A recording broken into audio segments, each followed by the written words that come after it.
Mbaniriza ku channel yange. Leero ngenda kubeera nga nkola glazed donuts nga nkozesa vanilla icing ne strawberry icing. Bw'oba obadde tonnaba kusubscribinga, please subscribe, like the video and share it with your family and friends.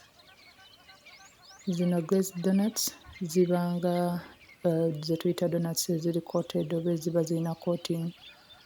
Waliyo variations ez'enjawulo z'osobola okubeera ng'okootingamu donuts zo okubeera ng'oziwa endabika ennungi oba okubeera nti ozongerako. This is how gye nazikozeemu ezange, so ngenda kubeera nga mbalaga ne batya bwe nagenze mu maaso okubeera nga nzidecoratingako kuno kungulu okubeera nti zirabika different era zistandinga out. Ingredients ninamu amagi, amata, sukaali, yeast, eŋŋano, amazzi ne salt nga bwe mubirabye awo waggulu. Ngenda kusooka kubeera nga dissolvinga yeast ono mugaso wamu n'omunnyo bitabulemuko, then oluvannyuma beera ng'oaddingamu amata. Nakozesezza gwe bayita buttermilk, gaba mata gafudde. Amata buli we gafa sigayiwa, so ngatereka for baking reasons oba for baking purposes. So naawe beera nga amata togayiwanga buli we gaba nti oba gafudde, gaba galina kye gasobola okubeera nga gakola. Gasobola okukola ebintu bingi ne mu kufumba gaba gakola. So oba osobola okubeera ng'okozesa mata gennyini bw'oba tolina buttermilk, then nemaliriza ne mba nga ngattamuko haafu y'amata ne nnyongera maaso okubeera nga mixinga okutabula okugezaako okubeera nti dissolvinga yeast n'omunnyo ogwo bibeere nga byetabula before nga sinnaba ku addingamu bintu birala. Oluvannyuma beera ng'oteekamu amagi. Amagi gayamba okubeera nga gasofteninga ddo n'okubeera nga gagenda kubeera nga gawoomesa donuts zino n'okuzizimbya. Gawiskinge paka ng'olaba nti gamaze okubeera nga gonna geetabula bulungi. Oluvannyuma beera ng'oteekamu sukaali owaffe owa bulijjo naye obeere ng'omutabulamu okakase nti empeke ezo zimeltinze bulungi, kuba buli we zitameltinga zimanyi okulabikira mu ŋŋano oluvannyuma ng'omaze okubeera nti ogikanda. So making sure nti adissolvinga bulungi nnyo, oluvannyuma alyoke otandika okubeera nga oteekamu obuwunga ng'obuteekamu mu bits like obuteekemu katono katono nga bw'otabulamu muli eri munda like nga bw'okanda. Ogenda kubeera ng'okanda eŋŋano eno paka nga obuwunga bwonna eŋŋano yonna omaze okubeera ng'ogimaliramu, then oluvannyuma nti singa otuuka okkanda n'olaba nga eŋŋano ekyali nga like ekyali wet oba ekyakwatira nnyo ku mukono, then beera ng'okozesa obuwunga obwo, beera ng'okozesa eŋŋano endala obeere nga ogyeyambisa kubeera nti okanda bulungi paka ng'eŋŋano tekyakwatira ku mukono kuno. Ogenda kubeera ng'okozesaako butto omutonotono okubeera nti akuyamba.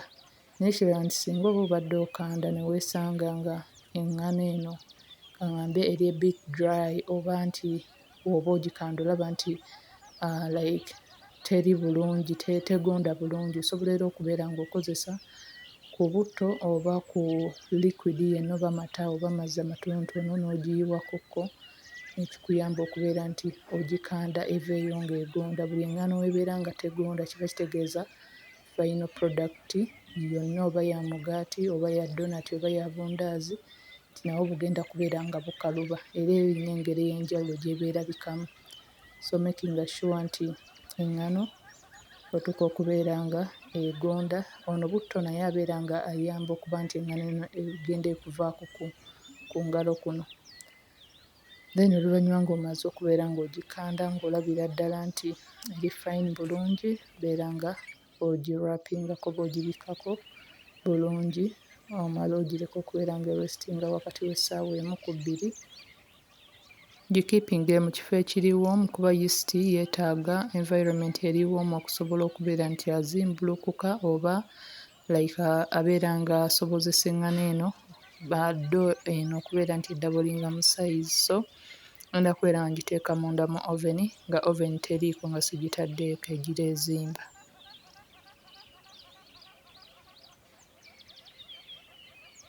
oluvannyuma lw'okubeera ng'edabbulinze mu size okusinziira ku time yonna n'eŋŋano osobola okubeera ng'ogikola nga ku makya then okanda oba n'okola donuts zino olw'eggulo. Era osobola okubeera nga eŋŋano eno ogikola oba kaŋŋambe ekiro kya leero then enkeera ku makya n'okeera n'otandika okubeera ng'okola donuts zino.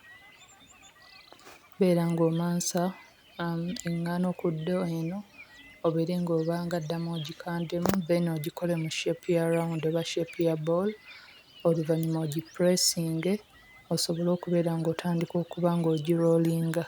Oba ogiroolinga gezaako obutagimakinga so thin oba kugibeera ng'ate era ogireka nga nnene nnyo because ekyalina okubeera ng'erisinga tokyalina okuba nti tugibikkako yeast yona abeere nga reactinga eddemu ebeere ng'erisinga so erina omubiri omulala gw'ekyalina okubeera nga eddamu okubeera nti eteekako before nga tetunnaba kubeera nga tuzisiika. So gezaako okubeera nti obalansinga size ya donuts z'oyagala zibeere nga zivaamu then obeera ng'oli contented beera nga ofuna ekikopo kino ogenda kubeera nga okiteekako obuwunga obw'eŋŋano ekuyamba okubeera nti buli w'okiggya n'okizza ewalala tewakwatira oba eŋŋano eno eba togenda nayo. Osobola okubeera ng'oggyamu donuts oba osobola okubeera ng'ekusobozesa okukola shape za donuts. Osobola okubeera ng'okozesa donut cutter oba gy'oyina n'obeera nga osala donati zino ne zibeera nga zirina shape ey'enjawulo oba n'okozesa ezo donut cutter ezibeera nga ziyina zi designs ez'enjawulo so n'oggyamu designs ez'enjawulo. Then oluvannyuma funa engeri y'akasaanikira obeere nga nako okasiigako obuwunga nti kikuyambe kino okubeera nti kasobola okuba nga we katuuka wansi kasobola okuvaayo bulungi ate ne kasigala nga gattaddemu ekituli kye twetaaga. Teweerabira kubeera ng'onyiga kade okuturninga on notifications zo so that you are notified whenever I post a new video.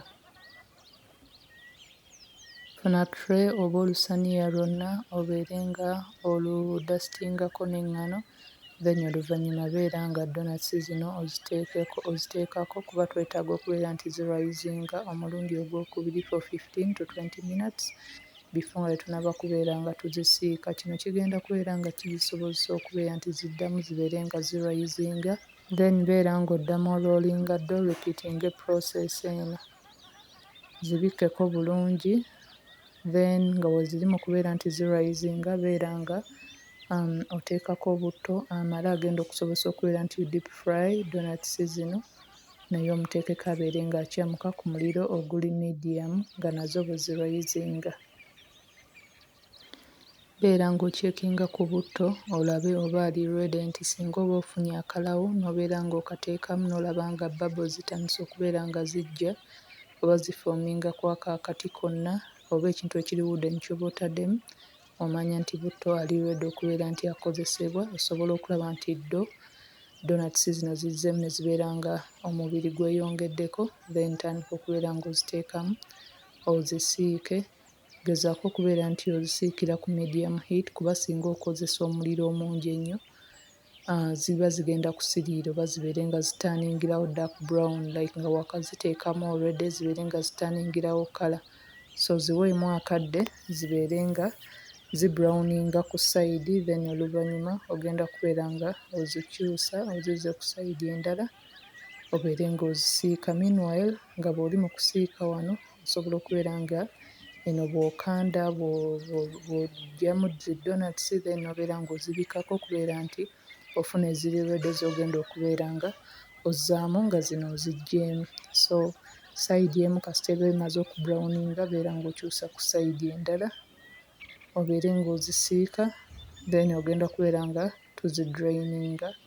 Tegeka w'ogenda okubeera ng'ozidrainingira osobola kubeera kitchen towel oba n'ofuna kitchen paper towel oba n'ofuna serviette okubeera nti oggyamu excess oil n'agenda okubeera nga zikaalinga nga tuziggya muno mu pan.